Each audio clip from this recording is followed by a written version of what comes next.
On des oreilles, on a tout dit. Yes, Massif, c'est Spectre et F-Baby pour Parole Inutile. On parle pour ne rien dire, mais en disant rien, on a tout dit. Donc, les deux dernières vidéos, franchement, big up parce que ça a eu un très gros succès. Je crois les deux réunis, ça fait environ 40 000 vues. Et on sait que les vues, si tu as des vues, ça veut dire que c'est bien. Non, je rigole. Mais en tout cas, ça fait super plaisir de voir que vous ayez répondu présent. Et justement, cette vidéo, elle m'a été inspirée par un des débats que vous avez eu en commentaire dans sous l'une de ces vidéos, qui est la dernière vidéo, sur le clash Saturn et Chris. Donc, il y a eu un échange un peu sur la carrière de Chris, tout ce que Chris a apporté au game, etc. Et forcément, ça a ramené à l'affaire McDoom. Et donc, je me suis dit que j'allais faire une petite vidéo qui revenait sur l'affaire Chris versus Vincent McDoom, mais aussi sur l'homophobie dans le dancehall. Donc, pour ceux qui ne savent pas, Chris a sorti un son vers le milieu des années 2000. Je crois que c'était en 2004 ou quelque chose comme ça. Et le son, c'était McDoom Dead. Donc, déjà, on comprend un peu le but du son. Et dedans, il y a le lyrics « Mon pas ni combine avec Vincent McDoom, gunshot en les bâti boy, clic, clac, boom ». Le refrain, c'est bisexuel, transsexuel. Allez, pour moi, n'a pas été homosexuel. Ou pas fouti savent ça qui nomme ça qui font aujourd'hui. Parce que délai, yo, c'est non, mais yo, capon kiki. Enfin, bref. Ce genre de lyrics, vous voyez un peu le sens. Pas ni le black man qui a passé la télé. Ils ont tous qui la savent ça. Mais pourquoi chaque fois un black man passe la télé sans marque au main? Manque à brûler ça. Yeah! Il est homosexuel, bisexuel. Ah! Brand new. Low. En panique combiné fait sans marque. Boom. Boom. Chantant les bassi boy clic clac boom. Yo carrément allergique c'est fait à chop. En panique pour combiner puis pour bassi boy so bisexuel. Transsexuel. On ne peut pas hétéro. Oula! On va brûler ça. On raille en macomé. Mais sans pire ici en black man macomé. Et c'est l'un des nombreux sons homophobes que l'on adorait. Tout le monde adorait ce son, il paraît. Alors, j'ai vu des commentaires sous le son sur YouTube qui disaient que ça passait même en radio en Guadeloupe. Sans être anti-homosexuel, sans même avoir forcément d'avis sur le sujet, on s'est tous retrouvés à chanter des sons comme Bombay Baina Batty Boy Head, Gunshot on the Batty Boy Kick Clack Boom, Batty Boy Dead Now d'Admiralty. D'ailleurs, Batty Boy, il y a beaucoup de gens qui ne savaient pas et qui ne savent pas jusqu'à aujourd'hui, en tout cas aux Antilles, ou la population francophone ou créolophone qui écoute du dancehall, qui ne savent pas ce que Batty Boy veut dire. Donc, ils chantent le son, mais ils ne savaient pas forcément ce que ça veut dire. Donc, énormément de sons homophobes qu'on aimait beaucoup en ce temps-là. Par exemple, même Young Chang MC, dont je parlais dans une vidéo, a un son qui dit Pire qui m'a coupé, pire à Wapatini, c'est pour ça moi-même qu'à shooter yo comme Michel Platini. Donc, voilà, on sait que le dancehall et l'homophobie, ça remonte, ça ne date vraiment pas d'hier. Donc, restons sur le son Chris McDoom Dead. L'idée d'appel au meurtre, puisque c'est ce qu'on disait c'est ce que McDoom l'a accusé de faire dans ce son. Pour moi, je la réfute. Pourquoi je réfute cette idée? Parce que quand dans les sons de dancehall, on dit « Faya bon ça »,« Manka brûler ça »,« Manka kill ça », c'est pas un appel au meurtre qu'on a l'intention de faire. Après, malheureusement, effectivement, on peut dire que ça peut inciter certaines personnes un peu instables à la violence, mais en tout cas, ce n'est pas le but. Quand on dit fire, bonne Vatican, bonne Saoko, bonne politician, bonne hypocrisie, bonne jalousie, c'est pas, on veut pas dire prenez une allumette et allez près des jaloux et les brûler. Donc c'est un peu, je réfute cet appel au meurtre, même si effectivement je comprends l'idée. Donc voilà, métaphoriquement, on a tous un peu fait des sons un peu violent envers les homosexuels. Et la réalité, c'est qu'en vrai, très souvent, on s'en foutait, en fait, des homosexuels. C'est-à-dire, moi, je prends mon exemple. Quand j'ai commencé, j'avais un son sur le Bulbi de Booba, mais ça fait extrêmement longtemps, je devais être en seconde maximum, où je disais B-A-2-T-Y-M-A-N-L-E-S-B-I-A-N Faya Bondem, que j'ai chanté sur la place de la mairie au Saint-Esprit. Alors, c'est très drôle parce que c'était un show pour la paix, parce qu'il y avait eu un meurtre il n'y a pas longtemps avant au Saint-Esprit. Donc, on avait fait un show avec les jeunes. Et je me retrouve à chanter ça, qui est un son extrêmement violent et véhément, et parfois qu'on pourrait dire qui incite à la violence. Alors qu'en fait, les homosexuels, j'ai même pas spécialement d'avis dessus à ce moment-là. Je m'en fous totalement. Jusqu'à maintenant, j'ai vu très peu d'homosexuels dans ma vie. Donc, pourquoi on se retrouve à brûler, soi-disant, fireball quelque chose auquel, en fait, on n'est même pas énormément exposé. Donc, moi, j'ai la théorie que c'est un peu du mimétisme. C'est-à-dire qu'on aime le dancehall jamaïcain. dans le dancehall jamaïcain, faya bonne batty boy, bonne lesbienne, machin, machin truc. Donc, on répète. Donc, c'est une idée que j'ai à propos de laquelle j'ai pas mal discuté avec les gens. Et on me dit peut-être, mais pas que, dans le sens où on a grandi dans des sociétés antillaises, caribéennes, où c'est mal vu également l'homosexualité. C'est-à-dire que j'en parlais avec un ami à moi et je lui dis ouais, qu'est-ce que tu penses de l'homophobie dans le dancehall, le machin truc. Et lui, il me dit qu'effectivement, quand il était jeune, il était voilà, dans le fuck batty boy, anti-batty boy, parce que c'est comme ça qu'il a été élevé. Et moi, je lui dis, comment ça t'as été élevé comme ça? C'est pas tes parents qui t'ont dit de pas que les homosexuels c'était pas bien. Il me dit qu'effectivement si, que voilà, il a grandi comme ça, qu'il a pu peut-être entendre des choses, que ce soit même à l'église ou au catéchisme, on leur disait non, l'homosexualité, etc. On leur faisait comprendre que c'était pas bien. Moi, effectivement, j'avoue que ça n'a pas été mon cas, mais j'ai reçu plusieurs témoignages de gens qui me disaient qu'effectivement, ils ont un peu grandi dans les homosexuels, c'est pas bien. On le disait pas forcément comme ça, mais on le disait un peu à demi-mot. Donc, c'est pas forcément que du mimétisme des Jamaïcains, mais voilà, les termes gunshot, les batty boy, clac, boom. Voilà, surtout quand Chris, il dit lui-même écouter énormément de Capleton, etc. Il y a même Claudicia qui lui disait dans une interview, voilà, tu as un rapport avec Capleton, c'est qu'on vous a un peu embêté par rapport à vos lyrics dits homophobes. Alors c'est bien parce qu'entre Capleton et toi, il y a comment dire, un lien très fort. Je savais que ça allait te faire rire, mais c'est vrai. Un lien très fort. Il y a un lien très fort, il y a un point commun. Allez, disons, en tout cas, il y a un point commun.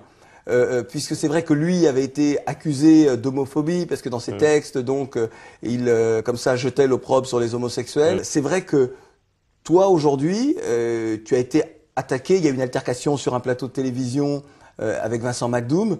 Et pour revenir au fait que je parlais de quelque chose de façon négative, je parlais d'une chose à laquelle moi-même j'avais pas du tout été exposé. J'en parlais avec un ami et je lui disais ouais, on était un peu bête de faire des lyrics homophobes alors que ni toi ni moi on connaît pas d'homosexuels en fait, et même si on les connaissait, tu vois, ils ont aucune incidence sur nos vies.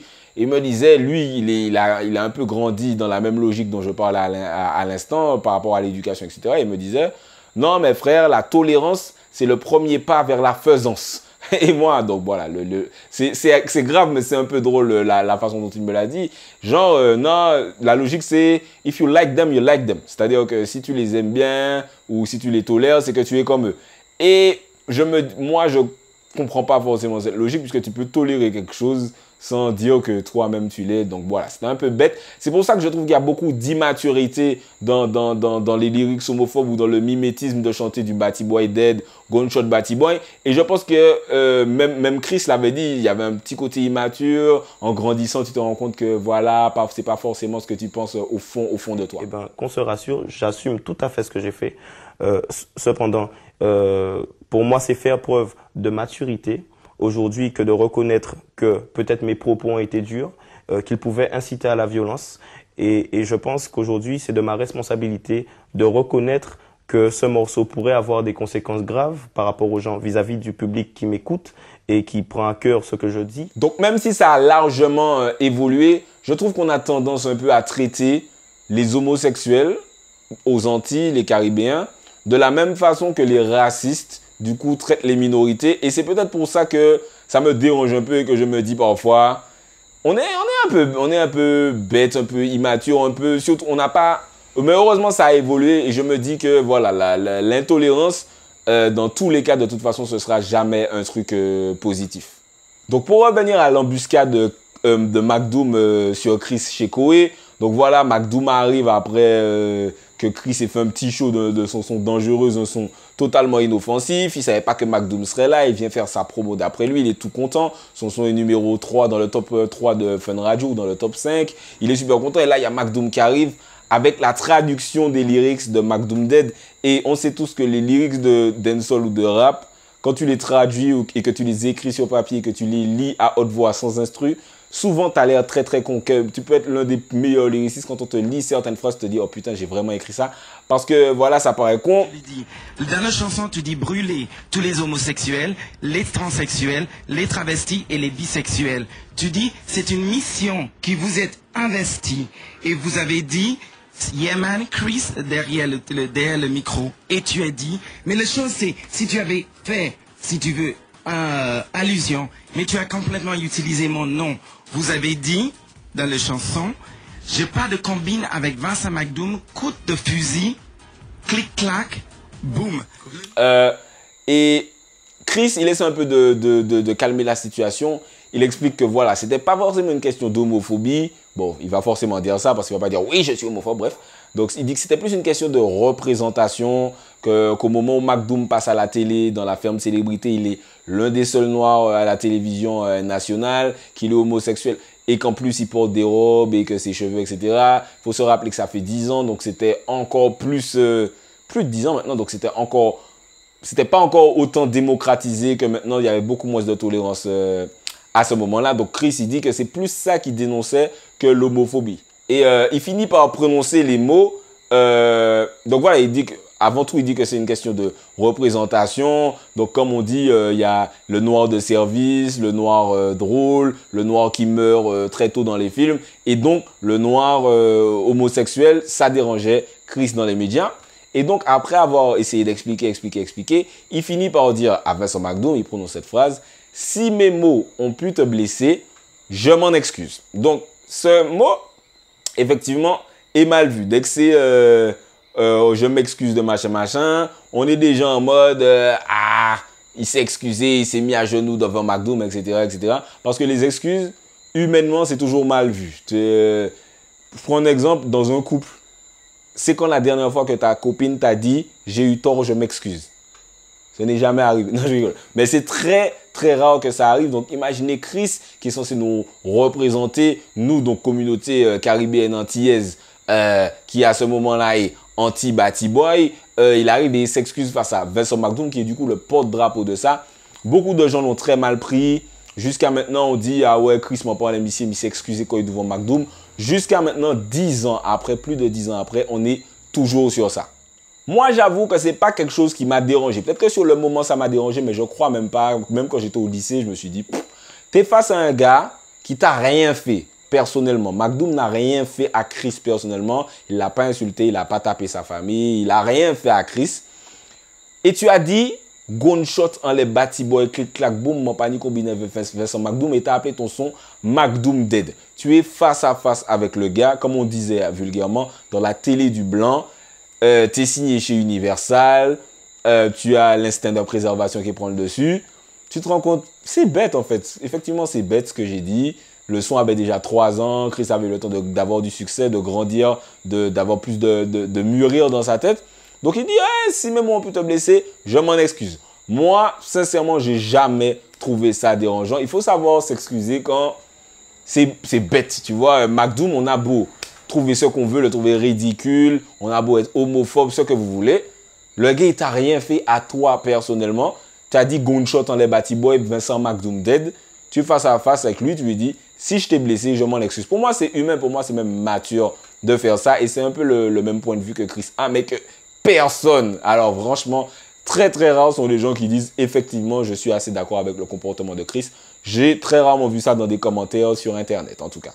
Et là, du coup, arrive la question, qu'est-ce que vous auriez fait? Vous qui êtes en train de regarder cette vidéo, dites-moi dans les commentaires, vous êtes à la place de Chris, vous défendez votre album charismatique, premier album sur une major, votre son commence à monter sur Fun Radio, vous commencez à monter dans le top, dangereuse pour moi, hit, tube, toute bagaille. Vincent McDoom arrive devant vous, qu'est-ce que vous faites? Répondez dans les commentaires, c'est très important pour moi de savoir comment vous auriez réagi. Justement, il y a un son de Sadik que je cite tout le temps qui s'appelle Coïncidence parce que son tac a fucking crasé. C'était bien avant qu'il signe chez Chris. Et dedans, donc, il parle de cette situation de l'embuscade de Koé sur Chris et de Vincent McDoom. Et il dit, ni ça qui dit ça t'est prévisible, je t'ai qu'à dead mon épi physi à oui, nous t'ai qu'à dit, ça nous envie dit, trop parole en bouche, t'es qui easy. Donc, soi-disant, il y a beaucoup de gens qui disent, ah ouais, moi t'ai qu'à dit McDoom, fuck you, mon pas en laisse ça, ou c'est un Batty Boy, non, genre, ils auraient dit ça dans la télé. Ce son de Sadik, allez l'écouter, il parle pas mal de la situation, c'est très intéressant. Et les gens disent ça, mais dans la vie, tu as 2 réflexes quand tu es dans une situation comme ça. Donc, tu as 3 réflexes. Tu as la fuite, la négociation et l'altercation.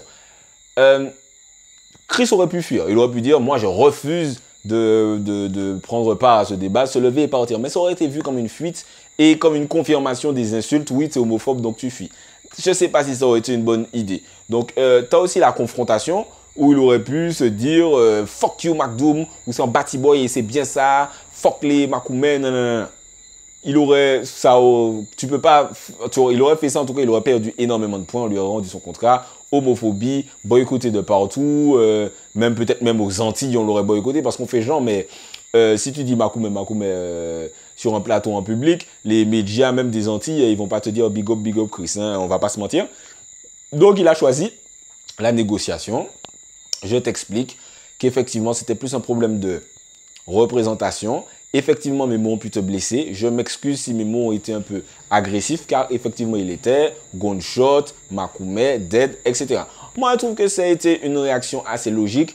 J'ai pas du tout aimé, par contre, la réaction de Vincent McDoom, qui déjà piège Chris sans le prévenir et qui en plus n'accepte pas ses excuses. Donc moi, j'ai trouvé que Vincent McDoom était assez négatif parce que du coup, qu'est-ce que tu viens faire là? Si tu veux pas accepter les excuses de Chris, pourquoi tu viens sur Koé TV? Pourquoi tu le pièges comme ça? Tu aurais pu faire ça autre part. Pourquoi tu viens piéger Chris si quand il s'excuse, tu n'acceptes même pas ses excuses? Donc dans l'histoire, on fait comme si Chris a mal agi, mais pour moi, c'est plus McDoom qui a mal réagi. Après, effectivement, il est dans son droit dans le sens où on ne peut pas, selon moi, légiférer la réaction de quelqu'un quand c'est nous qui l'avons attaqué. C'est-à-dire que si j'arrive quelque part et qu'il y a un gars debout là et que je lui donne une grosse gifle et que le gars il sort son fusil et me bute, je ne peux pas lui dire, enfin je suis mort donc je ne peux rien lui dire, mais on ne peut pas lui dire yo, Bakiso fait ça, il t'a juste giflé. Pourquoi je l'ai giflé? Pourquoi tu l'as giflé? Donc pour moi, voilà, on ne peut pas légiférer la réaction des gens qui se font attaquer, mais je trouve quand même que Vincent McDoom aurait pu accepter les excuses de Chris. Je dirais encore une fois que je me suis attaqué au symbole et que je voulais pas te blesser, toi personnellement. Tu connais la vie des Antillais, la vie des Caribéens sur tout ça.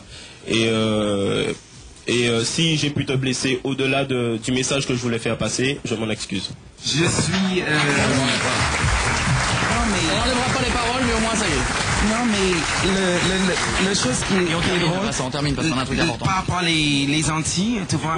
Tu connais nos religions, nos traditions, tu connais. Je n'adhère pas, et malheureusement, je n'accepte pas les excuses. Cette émission 7 sur 7 Et pour prendre d'autres exemples, pour prouver que Chris n'est pas le seul à s'être excusé, Shabba, quand après la polémique Buju Banton Boom Bye Bye, a été interviewé, je crois qu'il était en Angleterre, on lui dit qu'est-ce que vous pensez des paroles de Buju Banton, des paroles homophobes, et là il est en mode bad boy, Yaudi Jamaican, il dit yo, les Batty Boys méritent la crucifixion, c'est écrit dans la Bible, non, et on lui dit qu'est-ce que tu racontes, voilà, comme par exemple il était dans la télé, entre guillemets, comme on dit du blanc, les gens ne comprennent pas ce qu'il dit, qu'est-ce que tu fais, pourquoi tu dis ça, et là il est boycotté, il était en tournée avec Bobby Brown, on l'a sorti de la tournée, son label l'a retiré, il devait avoir une performance au Grammy, il a été annulé, et il a fini par s'excuser. Il a dit, Shabba say I'm sorry, et pareil, ça n'a pas fonctionné par contre pour lui, il a été boycotté pendant des années après, il n'a jamais eu la carrière qu'il aurait pu avoir. Right now, from a forfeit the law of God Almighty, you deserve crucifixion, most definitely. The Bible, I live by the concept of the Bible, which is the righteousness of every human being. And the Bible stated that man should multiply. The multiplication is done by a male and a female. But that's absolute crap, and you know it. No, I would never. You can't advocate. Released the following statement. In retrospect, I now realize that the comments were a mistake because they advocated violence towards gay men and lesbians. I regret having made any such statements. I do not approve of any act of violence against gay men and lesbians or any other human beings. Gay bashing is wrong. Benny Man, pareil, il s'est excusé, il a fait une vidéo sur YouTube. Donc voilà, il a dit des sons que j'ai fait il y a 15-20 ans, vous pouvez pas croire que je suis toujours le même homme. Je m'excuse auprès des lesbiennes et des gays. Et voilà, il s'est dit, peut-être qu'il ne le pense pas, mais en tout cas, il l'a fait. Justement, c'est une question que j'ai pas mal posée. Est-ce que vous pensez que, alors depuis les lyrics de Chris, l'homophobie dans le dancehall, ça a pas mal disparu? Et la question que je demandais, c'est est-ce que vous pensez que Chris dit qu'il respecte les homosexuels, etc., juste parce que il est obligé de le faire parce que sinon on va le boycotter, on va annuler ses concerts, etc. Ou est-ce qu'il le pense vraiment? Pareil, un gars comme Admiralty qui a fait Batty Boy Dead Now, mais qui l'a fait il y a très longtemps. Maintenant, il a des enfants, maintenant il est grand, il a eu le temps de voyager, d'avoir des expériences, de rencontrer des gens. Est-ce que vous pensez qu'il est toujours homophobe ou enfin oui, puisque quand il dit Batty Boy Dead Now, c'est assez dur de dire que c'est un problème de représentation. Là, c'est un lyrics quand même assez clairement homophobe. Est-ce qu'il le pense toujours ou est-ce qu'il fait semblant? Benny Man, est-ce qu'il le pense? Est-ce qu'il fait semblant? And regardless of which sexual preference you have, including gay and lesbian people, I respect all human beings. I'm just begging all one to respect each and every one belief because we are human beings and this is what we do. Do not fight against me for some song that I sing 20 years ago. Par contre, quelqu'un qui ne fait pas semblant, c'est Sizzla Kalonji qui a clairement dit « Je ne m'excuse pas », qui chante toujours ses lyrics homophobes sur scène, qui a dit « C'est comme ça, en Jamaïque, on n'aime pas les homosexuels, point à la ligne ». Après, il faut dire qu'en Jamaïque, c'est dans la loi carrément, je crois que le gouvernement et l'église sont assez liés, ils sont très puritains, t'as pas le droit de faire de cunilingus, t'as pas le droit voilà, d'être homosexuel, on dit que c'est carrément puni par la loi. Et Sizzla, il te dit non, c'est dans la Bible, c'est dans la loi, c'est tout, la Jamaïque, on n'aime pas ça, tirez chose autre. Tu vois, Sizzla, par contre, il revient pas sur ses positions, il n'est pas intéressé. Donc effectivement, la question de savoir si Sizzla pense toujours comme ça, est-ce que les autres aussi pensent toujours comme ça, mais eux font juste semblant. D'ailleurs, Sizzla, Rastaman, don't apologize to no Batty Boy. Encore ils sont super homophobes, mais que jusqu'à maintenant, je suis désolé, j'aime beaucoup. Tu vois, et c'est toute cette dichotomie, cette contradiction quand on chante certains lyrics, mais qu'on n'est pas du tout d'accord avec le message, comme quand moi je chante du trap alors que je suis contre la violence et que je pense que le lifestyle de la rue c'est un lifestyle stupide, même en cas chanter trap là quand même. War vex, Jamaican not support no same sex. I don't care who want vex. Love how the cute sexy girls them a flex. I don't care. No pressure thing for me. No go some man. We don't like homosexuals in Jamaica. And I'm gonna get this straight for you. Please don't get it twisted. All right. That's sodomy, that's corruption. The Bible spoke about it, and we got a government that stands with the churches in Jamaica and the pastors, and they all read the Bible, and it's been written in the Bible. And remember now, you got to be very careful. We stand and say the national anthem and the national pledge in Jamaica with a coat of arms with the man and the woman with the bow and arrow and the bag with the fruits. So you can't go against the thing, lightning and thunder. Donc voilà, les Jamaïcains, c'est des gens qui ont grandi dans des croyances ultra puritaines, qui avaient souvent pas de télé, internet surtout à cette époque-là, Shabba, Boudjou, etc., qui vivaient, c'était des ghetto youth, même pas entre guillemets, c'était des ghetto youth. Entre-temps, ils ont eu le temps de voyager, peut-être que leurs croyances ont changé, surtout Benny Man qui a eu des gros succès mainstream avec Janet Jackson, Mia, même en solo, King of the Dancehall, etc. Ces croyances ont effectivement pu changer. Donc voilà, nous qui avons suivi au début, selon moi, quand il y a eu énormément de lyrics homophobes, maintenant que ça a disparu, c'est cool que ça ait disparu aux Antilles aussi. Pourquoi? Parce que déjà, c'est un peu redondant de répéter Gunshot Batty Boy, Gunshot Batty Boy, Gunshot Batty Boy, alors que voilà, c'est même pas un truc super répandu aux Antilles. Donc qu'est-ce que tu gunshot? Déjà, l'homophobie, c'est un peu, voilà, c'est un peu immature de se comporter comme ça, d'avoir ce genre de lyrics. Quand tu y réfléchis, que tu essaies de te poser et de réfléchir de façon logique, tu te rends compte que c'est un peu immature. Ça a pu exister même dans le rap américain, le rap français. Il y a eu la section d'assaut qui a eu à s'excuser par rapport à certains lyrics, les Migos qui ont eu à s'excuser très récemment. Donc voilà, je pense que c'est mieux d'arrêter avec c'est mieux qu'on ait arrêté avec ce genre de lyrics. Maintenant, la question de savoir est-ce que c'est sincère ou pas, je vous la pose. Est-ce que vous pensez que les gens pensaient vraiment, les gens pensent vraiment qu'ils étaient jeunes et qu'ils ont mis ça derrière eux, ou est-ce qu'ils font semblant pour ne pas être boycottés? Est-ce que vous pensez, du coup, on a parlé de l'affaire Chris, est-ce que vous pensez que Chris a vraiment eu si tort que ça de dire à Vincent McDoom, je m'excuse si je t'ai heurté? Voilà, donnez-moi un peu votre avis sur ce sujet-là. N'hésitez pas à me suivre sur Snapchat, sur Instagram, sur Twitter. Et surtout, n'hésitez pas à vous abonner. On a eu énormément d'abonnés ces derniers temps. Récemment, je vous disais qu'on avait 5000 abonnés. Ben là, on approche déjà des 6000. Ça fait super plaisir. N'oubliez pas d'activer la cloche. C'est super important pour ne rater aucune vidéo. C'était Specta pour Parole Inutile. On parle pour ne rien dire. Et en disant rien, on a tout dit. En disant rien, on a tout dit.